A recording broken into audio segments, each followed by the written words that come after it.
First on report KJ ഷൈനെതിരായ cyber ആക്രമണ പരാതിയിൽ രണ്ടാം പ്രതി KM ഷാജഹാനെ ചോദ്യം ചെയ്യുന്നു. ആലുവ സൈബർ പോലീസ് സ്റ്റേഷനിലാണ് ഷാജഹാൻ ഹാജരായത്. SS ശരൺ നൽകും വിശദാംശങ്ങൾ. SS ശരൺ, ഇന്നലെ ഹാജരായിരുന്നില്ല, ഇന്നിപ്പോൾ ഹാജരായിരിക്കുന്നു. എപ്പോഴാണ് ഹാജരായത്? ചോദ്യം ചെയ്യൽ തുടരുകയാണോ?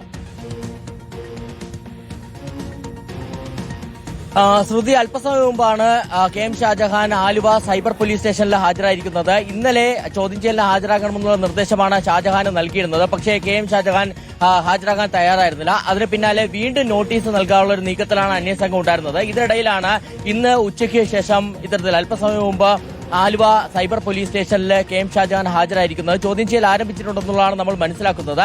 നേരത്തെ ഈ കേസിൽ 3 പേരെയാണ് പ്രതി ചേർത്തിരുന്നത്. അതിൽ ഒന്നാം പ്രതി പ്രാദേശിക കോൺഗ്രസ് നേതാവായ CK ഗോപാലകൃഷ്ണനാണ്. ഇതിനു പുറമെ രണ്ടാം പ്രതിയാണ് KM ഷാജഹാൻ. KM ഷാജഹാന്റെ തിരുവനന്തപുരത്തെ വീട്ടിൽ പരിശോധന നടത്തുകയും ഇയാൾ ഫേസ്ബുക്ക് പോസ്റ്റ് ഇടാൻ, അതായത് യൂട്യൂബിലടക്കം വീഡിയോ പങ്കുവയ്ക്കാനായി ഉപയോഗിച്ച ഐഫോൺ കസ്റ്റഡിയിലെടുക്കുകയും ചെയ്തിരുന്നു. ആ ഐഫോണിൽ നിന്ന് തെളിവ് ശേഖരണത്തിലേക്ക് അന്വേഷണ സംഘം പോവുകയും ചെയ്തിരുന്നതാണ്. അതിനിടയിലാണ് ചോദ്യം ചെയ്യലിന് ഹാജരാകാൻ നിർദ്ദേശിച്ചുകൊണ്ടുള്ള നോട്ടീസ് നൽകിയിരുന്നത്. ഈ നോട്ടീസിലാണ് ഇപ്പോൾ KM ഷാജഹാൻ ചോദ്യം ചെയ്യലിന് ഹാജരായിരിക്കുന്നത്. ഈ ചോദ്യം ചെയ്യലിന് ശേഷം അറസ്റ്റിലേക്ക് പോകുമെന്നുള്ള കാര്യത്തിൽ അന്വേഷണ സംഘം വ്യക്തത വരുത്തിയിട്ടില്ല. ചോദ്യം ചെയ്യലിന് ശേഷം അതിൽ വ്യക്തത വരുത്താമെന്നുള്ളതാണ് അന്വേഷണ സംഘം പറയുന്നത്. ഇതോടൊപ്പം തന്നെയാണ് മറ്റൊരു പ്രതിയായ 3ാം പ്രതിയായ യാസിർ എടപ്പാളിനും നോട്ടീസ് നൽകിയിരുന്നത്. ഇന്ന് ചോദ്യം ചെയ്യലിന് ഹാജരാകാൻ നിർദ്ദേശിച്ചാണ് നോട്ടീസ് നൽകിയിരുന്നത്. പക്ഷേ ഇയാൾ ഇപ്പോഴും വിദേശത്താണെന്നുള്ള വിവരമാണ് അന്വേഷണ സംഘത്തിൽ ലഭിച്ചിരിക്കുന്നത്. എന്തായാലും ഇതിൽ ഏറ്റവും പ്രധാനപ്പെട്ട കാര്യം, ഇതിൽ മുഖ്യ പ്രതികളിൽ ഒരാളായിട്ടുള്ള KM ഷാജഹാൻ ഇപ്പോൾ ചോദ്യം ചെയ്യലിന് ഹാജരായിരിക്കുന്നു എന്നുള്ളതാണ്. നേരത്തെ KM ഷാജഹാൻ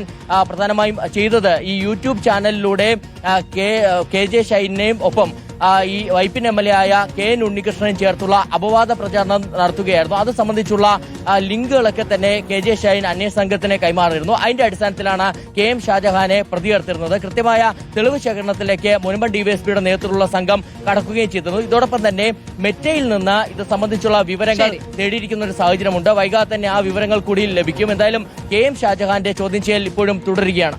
വ്യക്തമാണ്. ആലുവ സൈബർ പോലീസ് സ്റ്റേഷനിലാണ് ഷാജഹാൻ ഹാജരായിരിക്കുന്നത്. ചോദ്യം ചെയ്യൽ തുടരുകയാണ്. SS ശരണാണ് വിശദാംശങ്ങൾ നൽകിയത്.